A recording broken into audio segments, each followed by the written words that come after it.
Buenas tardes, nos habíamos quedado con la comunión de infantes, la comunión de niños, las disposiciones para recibir la primera comunión, la catequesis, que la Iglesia Latina considera como necesaria, cómo esa comunión de niños había sido promocionada especialmente por el Papa Pío X.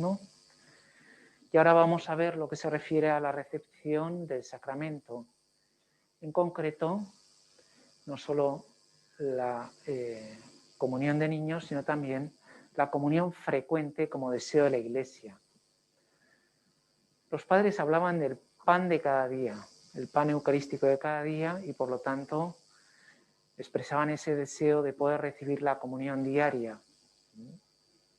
Por lo tanto, el recibir la comunión todos los días no es un desarrollo moderno o medieval, sino que es volver a los mismos orígenes del cristianismo, ¿no? Tertuliano habla de que la Eucaristía se celebre solo en domingo no significa que solo se comulgue ese día. Por lo tanto, ya estamos entreviendo que hay una reserva eucarística, ¿no? Lógicamente, en esa época, con el clero que había y con las persecuciones, las celebraciones podían ser mucho menos frecuentes que en la actualidad, ¿no? Bien, sin embargo, a partir del siglo XI se empieza a comulgar fuera de la misa. Ese va a ser ya un primer dato. En este caso, me parece a mí negativo, porque la comunión dentro de la misa expresa esa unidad entre la celebración eucarística y la recepción del fruto de esa celebración eucarística.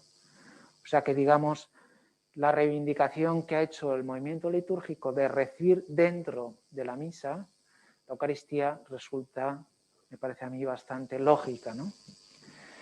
Bien, y en el siglo XIII se distribuye después de la celebración. Se celebrará la misa, también con el canon en silencio, sin participación activa de modo dialogado por parte del pueblo, y después de la misa se distribuía la comunión. Bien, también en esa época, digamos, había una praxis de la comunión eucarística más a un nivel devocional, incluso se habían introducido algunas supersticiones. No sé si les conté que existía la superstición de que si uno veía la Eucaristía ese día no moría. Entonces, como tocaban las campanas en el momento de la consagración, en la campanilla es, digamos, una reducción del toque de campanas que habían introducido sobre todo los trapenses, me parece, que eran Cluny, la reforma cluniacense. Y entonces tocaban las campanas, la gente se asomaba, veía la Eucaristía y después se iba, lo cual era una participación bastante escueta y mínima, ¿no? Minimalista, ¿no? Entonces, digamos, no existía esa práctica de la comunión frecuente. Uno lee a Santa Teresa y se da cuenta de que no comulga a diario, y era mística y doctora de la Iglesia, ¿no? Eran, digamos, otros hábitos. Por eso Trento recomienda la recepción a diario, pero en este caso el inconveniente viene por parte del jansenismo, que dado el rigorismo moral que exigía las disposiciones impecables, bueno, pues era casi imposible recibir con frecuencia la comunión. Entonces está ese debate, ¿no? ¿Quién es digno para recibirle? Y entonces a veces se exageraban las disposiciones, se decía que con pecado venial no se podía recibir al Señor. Y evidentemente también la Eucaristía borra los pecados veniales, ¿no? Bien, como saben, Pío X es quien promueve la comunión frecuente, evidentemente tras la estela de las reivindicaciones del movimiento litúrgico. La Eucaristía no es para ver, sino que es para comer y es para recibirla. Es el pan nuestro de cada día, y por lo tanto esa frecuencia de la comunión pues puede ayudar también en la vida cristiana de los fieles, ¿no? Y el movimiento litúrgico también propuso esa comunión frecuente dentro de la misa, ¿no? Yo creo que la secuencia temporal es primero el movimiento litúrgico y después Pío X recibiendo también esa misma idea. También en el Catecismo, en el 1389, como pueden ver, recomienda comulgar todos los domingos, incluso a diario. O sea que digamos que esa comunión frecuente es algo deseable para tantos fieles, ¿no? En este sentido, bueno, a mí me impresiona, ¿no?, la cantidad de Eucaristías que hay en este campus, ¿no? Y la cantidad de gente que comulga muchas veces a diario o con frecuencia. Digamos que esta no será la mejor universidad del mundo, eso es evidente, pero sí que es la primera universidad en el número de Eucaristías celebradas y de comuniones distribuidas. Yo estoy convencido de que es así, aunque a lo mejor me equivoco, pero yo alguna vez he contado las Eucaristías que se celebraban entre colegios mayores y facultades y llegué a 23, y yo creo que ahora hay más. Con la pandemia algunas se han duplicado. O sea que eso es como una columna de incienso que se eleva hacia el cielo, ¿no?, en acto de alabanza al Padre, ¿no? ¿Qué tal? ¿Les ha gustado? ¿Conocen este cuadro? ¿No lo conocen?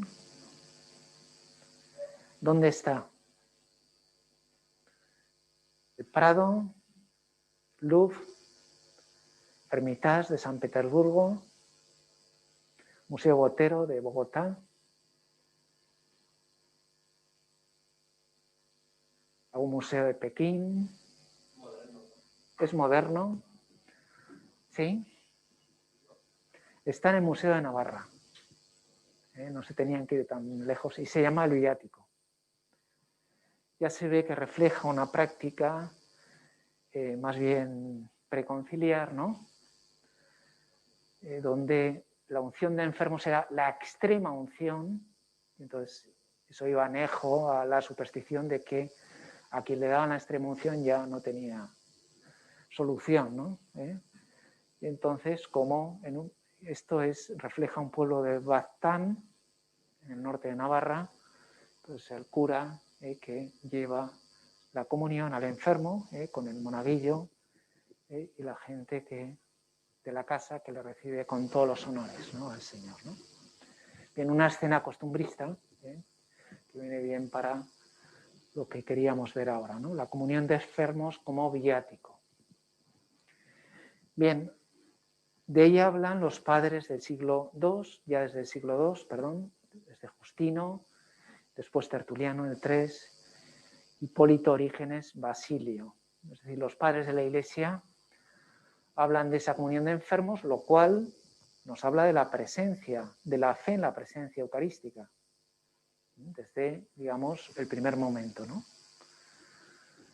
Luego, Trento ratifica esta costumbre y sobre la frecuencia podemos leer en el código actual, se debe administrar el viático a los fieles que, por cualquier motivo, se hallen en peligro de muerte, aunque hubieran recibido ese mismo día. O sea, por ejemplo, no sé, uno asiste a la Eucaristía, sale, le atropella un camión, le llevan al hospital, está ahí en condiciones deplorables, se le puede administrar la Eucaristía, ¿no? Perdón por el ejemplo, un tanto tremendo, ¿no? Mientras dure el peligro de muerte, es aconsejable administrar la comunión varias veces. Ese viático, ese alimento para la vía, para el camino, que mantiene con fuerza. Es un poco como las lembas del Señor de los Anillos, ¿no? Bien, no debe retrasarse demasiado el viático a los enfermos, quienes ejercen la cura de almas. Ya habíamos visto que habitualmente es el párroco quien administra ese viático. Han de vigilar diligentemente para que los enfermos lo reciban cuando aún tienen pleno uso de las facultades. O sea que hace falta pleno conocimiento. ¿Y esto qué es? ¿Una nave espacial?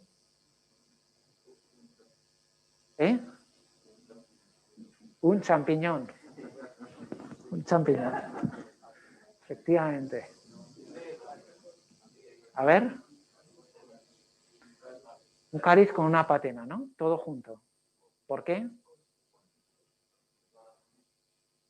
Para dar la comunión a las dos especies. El sacerdote toma aquí el cuerpo de Cristo, lo intinge por intención, la sangre de Cristo, y se lo da al fiel con mucho cuidado para que no... ¿Perdón? Bueno, yo lo he encontrado en internet, o sea, no, sinceramente no lo he visto así, ¿eh? Pero, hombre, tiene esta superficie un poco para poder ponerle aquí debajo del fiel, ¿no? Para que en ningún momento ninguna gota del sándwich se derrame en el suelo, ¿no? Bien, pues vamos a la comunión bajo las dos especies. Fueron los apóstoles, que son los primeros obispos, los primeros sacerdotes, quienes recibieron la Eucaristía bajo las dos especies, el cuerpo y la sangre. Y en un primer momento se distribuía la Eucaristía entre los primeros cristianos bajo las dos especies. Bien, en la Edad Media, también auspiciado por los desarrollos teológicos, se acordarán de la doctrina de la concomitancia, que donde está una especie, está también la otra, pues se empezó a distribuir la Eucaristía sub una, bajo una sola especie. También por motivos prácticos.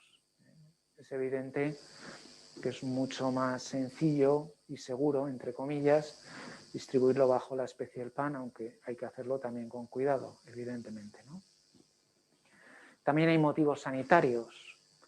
Ahora tenemos una pandemia, pero antes había pestes, luego ha habido SIDA, etcétera, ¿no?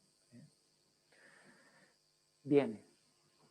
Jan Hus, el reformador checo, mejor dicho, bohemio, del siglo XV, unas reivindicaciones que hace es la distribución de la Eucaristía bajo las dos especies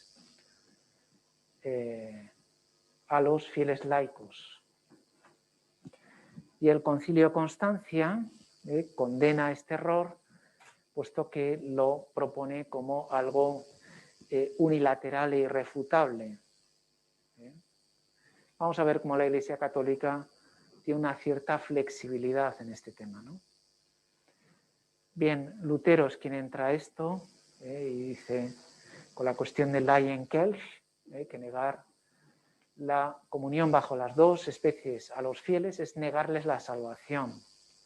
Lutero era un hombre apasionado, vehemente, y muchas veces el error en que incurría, incluso llevando razón en parte, era el de la exageración, ¿no? Como se dice aquí coloquialmente, se pasaba varios pueblos, ¿no? No sé si se entiende esta expresión, que es muy de aquí, ¿no? O no sé si es solo de aquí. Bien, Trento. Trento lo dice de un modo bastante... la Iglesia no se ha equivocado cuando introdujo la práctica de la comunión bajo una sola especie, dice en primer lugar, no hay necesidad de medio ni de precepto de que el fiel comulgue bajo las dos especies, es decir, no hay una necesidad absoluta. Buenas tardes. Y después la Iglesia no se ha equivocado al introducir la práctica de la comunión bajo una sola especie. Lo tiene en la página 136. También ahí recojo algunas disposiciones del Ordo Generalis Missale Romanis, del orden general del misal romano, donde bueno, pues establece también algunas disposiciones y también un texto, la instrucción Redemptionis Sacramentum del año 2004. Entonces, en ese sentido, ahí tienen especificado las disposiciones actuales sobre la distribución bajo las dos especies, ¿no? Bien, en cualquier caso, digamos que la praxis habitual en muchos lugares sigue siendo la distribución bajo una sola especie y no hay ningún problema doctrinal al respecto, ¿no? Yo creo que es una cuestión más bien práctica. Vaticano II lo reintrodujo como una posibilidad en ordenaciones, en profesiones religiosas y también los neófitos, ¿no? Los recién bautizados, pero en principio, vamos, es una cuestión práctica que hay que ir viendo, ¿no? Bien. Bueno, en los casos que la Santa Sede determine, ¿no? Entonces, aquí hay una legislación sobre casos particulares en los cuales pues, se puede administrar la comunión bajo las dos especies. Por ejemplo, en seminarios, ¿no? Se puede también distribuir bajo las dos especies. Bien, quedan pues vigentes la posibilidad de recibirla bajo una sola especie y luego los motivos de tipo práctico o higiénico que han llevado a esta práctica que podríamos llamar casi universal, ¿no?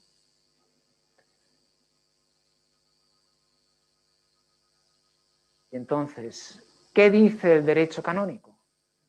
Pues dice, administrese la Sagrada Comunión bajo la sola especie del pan o, de acuerdo con las leyes litúrgicas, bajo las dos especies. En caso de necesidad, también bajo la sola especie del vino. Y aquí, por ejemplo, les traigo una ilustración. Yo creo, no sé si es incluso el Papa San Juan Pablo II, ¿puede ser o no? Que está distribuyendo bajo la especie del sándwich. Debe ser una oriental, una religiosa oriental a lo mejor, porque esta es la práctica que hacen los orientales, bajo la especie del vino, que es como se le dan a los niños recién nacidos. No pueden recibirlo bajo la especie del pan, se lo dan bajo la especie del vino, ¿no? Bien, ¿se puede recibir dos veces en el mismo día? Buena pregunta. Se puede recibir otra vez, pero solamente dentro de la celebración eucarística. O sea, si yo he ido a misa, he comulgado, y después entro a una iglesia, están celebrando misa y me pongo en la fila de comunión para... No. El caso habitual que se suele citar es, bueno, resulta que asisto a la Eucaristía y después por la tarde me entero que hay un funeral. Hombre, si no voy al funeral, mal, ¿no? Y si voy al funeral y no comulgo, pues igual, bueno, pues eso a alguna persona le puede chocar porque sabe que yo soy católico practicante y comulgante, ¿no? Y entonces, bueno, pues uno puede comulgar tranquilamente, ¿no?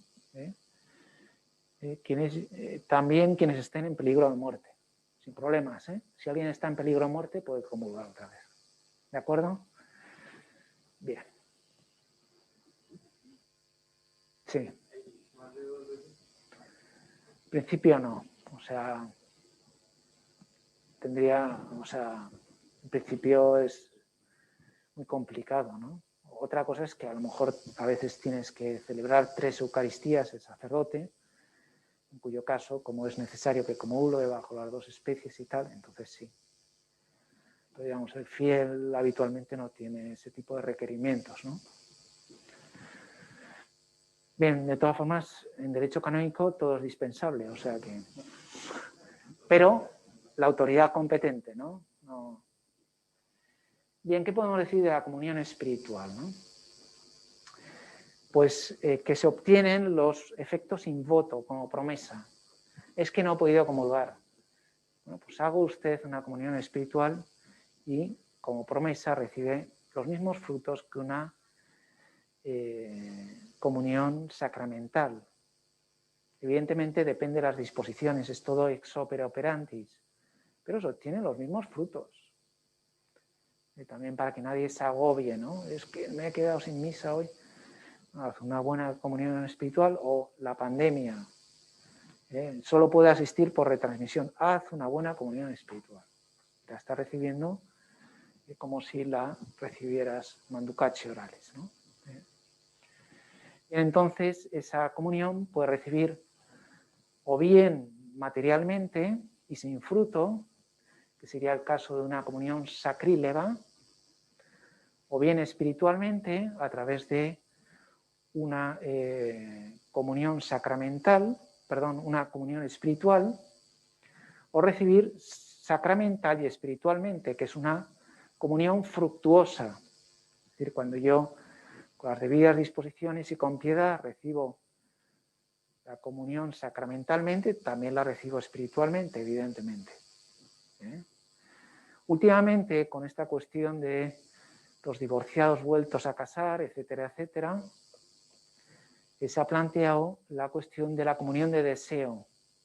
Lo ha escrito un artículo, un dominico en Estados Unidos, ¿no? La comunión de deseo es aquel que, por ejemplo, no está en disposiciones de recibir la Eucaristía, puede hacer un acto de deseo de recibir la comunión sacramental. Y eso le predispone porque tarde o temprano esa persona podrá recibirlo. Quizá ahora no puedes. Y yo creo que esa es la praxis que hay que hacer con la gente. Mira, de momento no puedes recibir la Eucaristía, vamos a remover los obstáculos. Pero di muchas veces al Señor que quieres recibirlo y moverles a la esperanza. En este sentido, tengo aquí un vídeo interesante de un acto que tuvo el Papa Francisco en... tenemos problemas. A ver. Vamos a ver.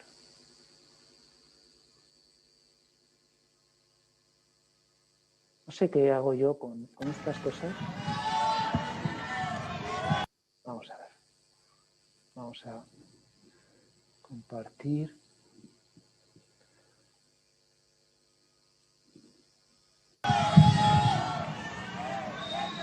Santo Padre, buenas tardes. Somos Humberto y Claudia. Tenemos 16 años casados por el civil. Yo antes era soltero y Claudia divorciada con 3 hijos. El Señor nos permitió la bendición de tener un hijo más de ambos, que actualmente tiene 11 años y es monaguillo. Nuestra relación ha sido de amor y comprensión, pero estábamos alejados de la iglesia. Sentíamos que no teníamos un lugar. Hace 3 años el Señor nos habló y entramos a un grupo casar. Esto cambió nuestra vida y recibimos amor y misericordia de nuestros hermanos de grupo, de nuestros sacerdotes. Después de recibir el abrazo y el amor de nuestro Señor, sentimos que el corazón no cabía en nuestro pecho.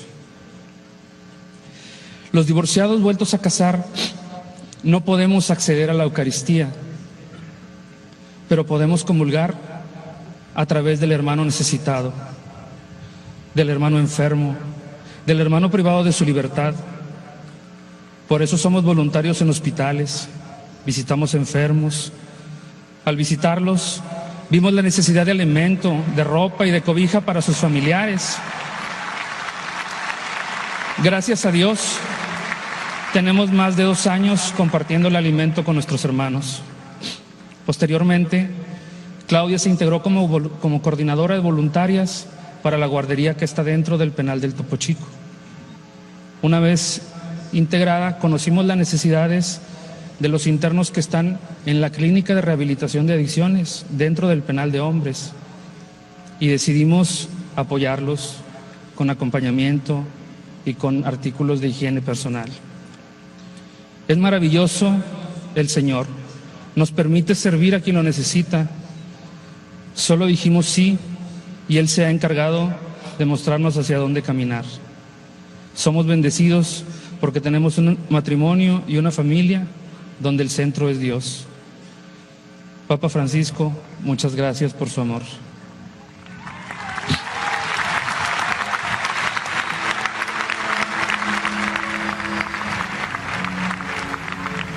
Bien, a ver si soy capaz de recuperar el PowerPoint. Aquí está. Esto no sé qué hacer. Vamos a cerrar.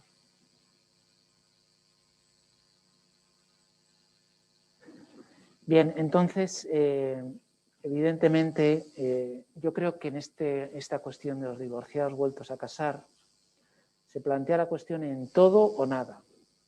Es decir, o uno comulga o no es nada en la Iglesia. Y quizá no nos damos cuenta de que una persona en una situación irregular, por decirlo en términos canónicos, puede hacer casi todo en la Iglesia. Excepto comulgar, puede hacerlo casi todo. Entonces, a esas personas hay que acompañarlas, hay que estar cerca de ellas, hay que ayudarlas a crecer en su vida cristiana, y cuando efectivamente llegue el momento en el cual se remuevan los obstáculos, y llega un momento en el cual, por la evolución física y biológica de las personas, uno siempre puede recibir la comunión. Y ahora pues estoy acompañando a varias personas que están en este tipo de procesos, ¿no? Y entonces lo que hay que hacer es aplicar la ley de la gradualidad, de la acción pastoral, ¿no? No decir, bueno, como no puedes comulgar, vete de aquí. Hombre, un momento. O por el contrario, como decía Benheffer, ¿no? Gracia barata, Eucaristía para todos. Entre esas dos opciones contrarias y absolutas, hay toda una gama de posibilidades que yo creo que hay que explotar, ¿no? Bien, nos habíamos quedado aquí. Ese otro título que pueden ver ahí, a ver si, perdón, es que me cuesta un poquito lo de... Ahora, perdonen, ya perdonarán.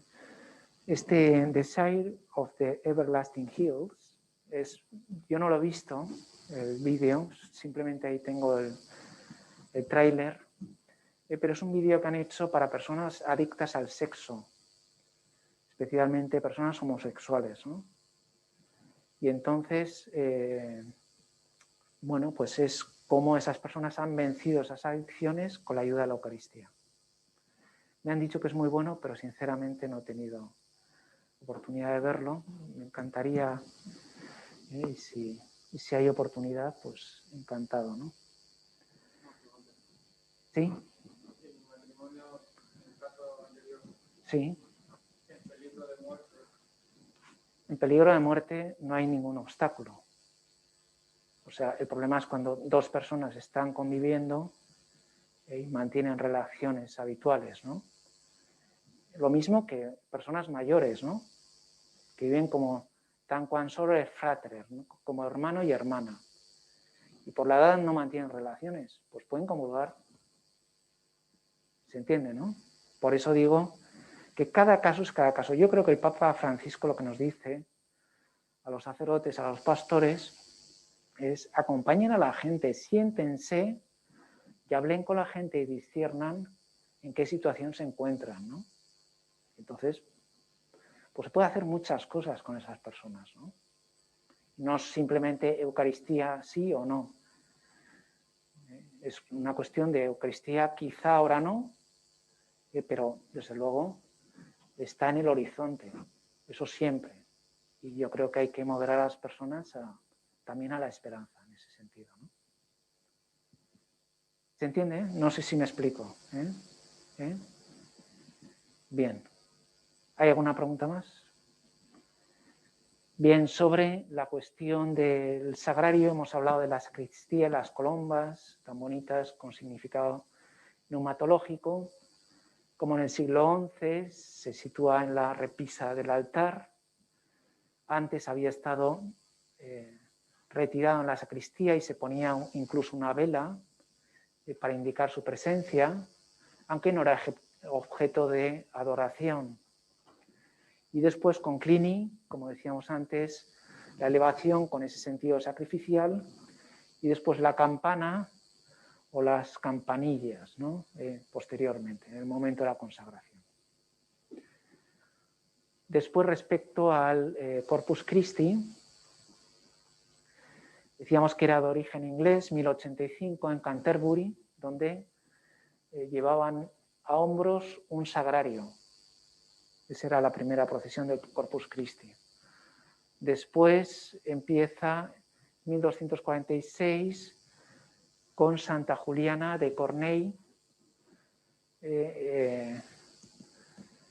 y es el primer sitio donde se promueve la fiesta del Corpus Christi hasta ser declarada por Urbano IV con la bula Transiturus en 1264, 1246-1264.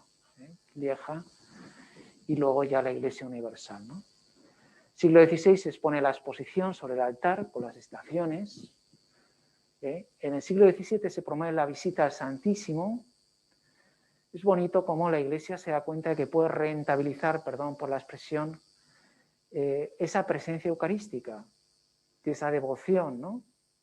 Bueno, evidentemente no va a estar uno todo el día celebrando o comulgando, pero sí puede acudir al Señor en momentos de soledad, en momentos de necesidad, o puede visitarle, como hacen las buenas familias, la gente educada, etcétera, ¿no?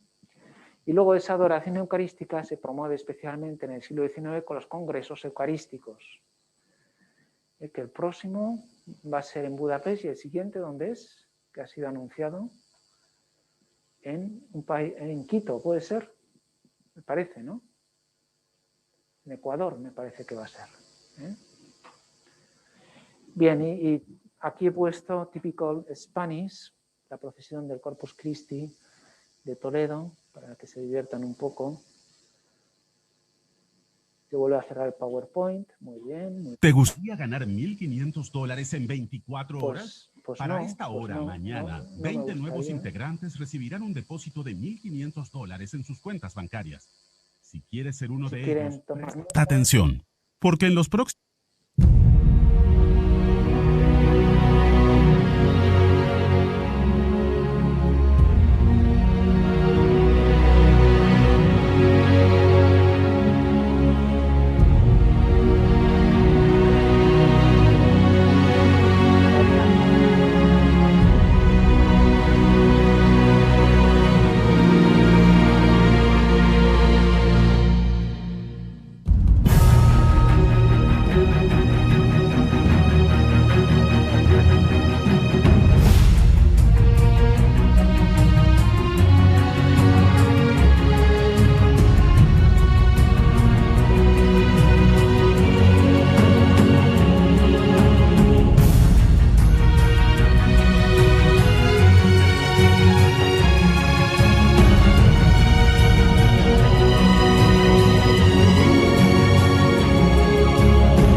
Las mujeres con mantillas, eso es típico.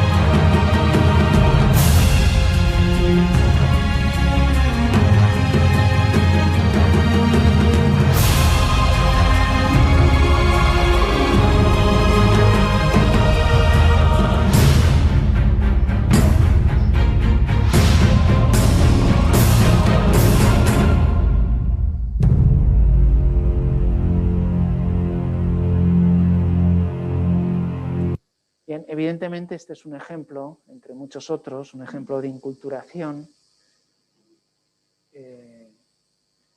que lógicamente admite como muchas formas, ¿no? Lo tenemos abierto el... Dios mío. A ver. Entonces digo que en cada región es distinto, ¿no? Por ejemplo, en Alemania suelen disparar cañonazos, salvas. y en otros sitios también lanzan cohetes, ¿no? Entonces, en cada país es bonito como la forma de ser de cada uno se encarna en esas procesiones del Corpus Christi, ¿no? Aquí en España hubo también, sobre todo durante el Siglo de Oro, una gran tradición de los autos sacramentales, que por ejemplo los grandes dramaturgos del siglo XVII, como Lope, Calderón, Tirso, etcétera, construyen o componen, mejor dicho, esos autos sacramentales que eran, vamos, como las superproducciones de Hollywood en el momento actual, ¿no? Donde había música, nos habíamos quedado aquí. Todo esto era para hacer tiempo. Entonces, donde había música, había teatro, era el arte total, ¿no? El arte total donde intervenían. ¿Ahora dónde tengo que ir para compartir? Compartir pantalla. Bien, perdón. No sé por qué se cierra, a veces me pasa, ¿no? Si alguien puede darme alguna pista, se lo agradeceré. Bien, y aquí estamos, ¿no? Entonces, cómo la Iglesia va descubriendo y redescubriendo esa presencia eucarística y saca al Señor a la calle, ¿no?